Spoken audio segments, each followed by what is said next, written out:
Good day, everybody. I'm going to talk about modular multiplicative inverses today. And I'll be talking about them in the context of congruence equations. Now, they're defined in much the same way as just multiplicative inverses are in regular arithmetic. For example, 2/3 times 3/2, as you can see down here, that's clearly equal to 1.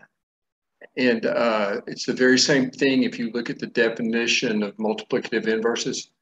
The product of the two values is congruent to 1. And you can think of that as just being equal to 1 modulo n. It's a useful concept. The triple equal sign is very, very similar to just the plain equal sign that you encounter when you're working just regular math equations. Okay, so let's get into this. Now, the congruential equation that we're going to try to solve today is 5x is congruent to 63 modulo 17. Now, you could guess and test on this. For example, you could plug in 1 and you could try 5 minus 63, see if that's a multiple of 17. You could pick, say, 4. That would give you 20 minus 63. Then you could check to see if that's equal to 17. So you could guess and test your way through this and get the solution, but it would be time consuming. So I'm going to show you a formal way that's very similar to, like, if this were just 5x equals to 63 and you would divide by 5, that would give you x is equal to 63 over 5. But we're not interested in rational number solutions here. We're interested in natural number or integer solutions. So we have to have slightly different machinery here. Now let's take a look at this very first step. We reduced this equation 5x is congruent to 63 mod 17 to 5x is congruent to 12 because 12 is actually congruent to 63.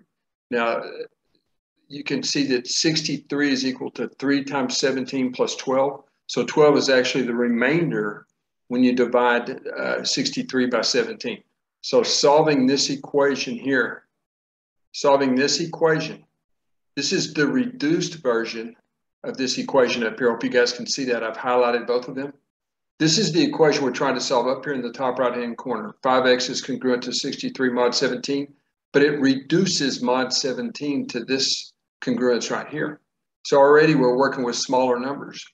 Now, let's keep going here. Now, we're going to find the multiplicative inverse of 5. And the goal will be to find that and then multiply through by the multiplicative inverse, both sides of the equation, again, in a fashion similar to what you would do with just regular equality type of equations. All right, so here's the calculation for the inverse. We're looking for a value I such that 5i is congruent to 1 mod 17. Now, these numbers are relatively small, so it doesn't take long to discover that I equals 7 is up to the challenge here. If you do I equals 7, 5 times 7 is 35, minus 1 is 34, which is a multiple of 17. All right. So what we've shown is that 5 and 7 are multiplicative inverses right here, folks. 5 and 7. Is that highlighted well enough for you all to see? Yeah. Right there, it's 5 times 7 is congruent to 1 mod 17. Since 5 times 7 is 35, 35 minus 1 is 34, and then 34 is a multiple of 17. All right. Now let's move along and use that, knowing that 7 is the multiplicative inverse. What we can do, and I'm trying to keep this where y'all can see it. So again, we're trying to solve this equation that's highlighted, right? Now what I'm going to do is come right here, and you can see what I've done. I've multiplied both sides. Let me highlight this. Okay. That's better looking right there, isn't it? Okay, so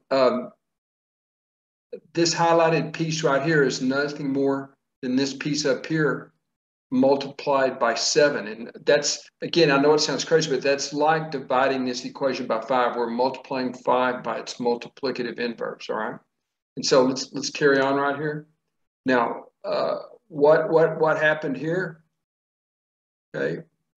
See the 1 I put there? I put the 1 there for emphasis because 5 is congruent. Yeah, we can see both. Good, that's fantastic. Yeah, you see how 7 times 5 got replaced by 1 since 7 times 5 is congruent to 1 mod 17. All right. But notice what's good is for the goose is good for the gander, we had to multiply the 7 times the 12 also, right? And so what we get here is a fairly straightforward equation. We get 1. The 1 is kind of superfluous. I'm just letting you know that it's the same as 7 times 5. All right. Now, so we get this final statement here because we can actually reduce 84 up here. 84 modulus 17 reduces to 16. All right. Now, you guys can verify that, but in other words, if you divide 16, we're trying to reduce 84 modulo 17. So 4 times 17 plus 16 is equal to 84, right? When you divide 84 by 17, you get a remainder of 16.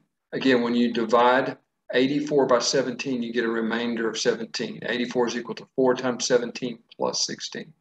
All right, so you see, now that sounded kind of tedious, but we solved it in a purely modular arithmetic sort of way. And again, you could have guessed and tested and maybe got it, but this is a formal way to handle these kind of problems. So 16 is the solution to the original equation. And here I've shown you the check. Here's the original equation all the way back to the beginning. All right, that's the original equation.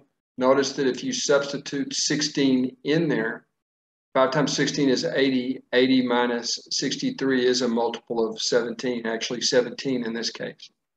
So I hope that helped you guys understand multiplicative inverses, and we're going to work some more involved equations dealing with that concept. Thanks.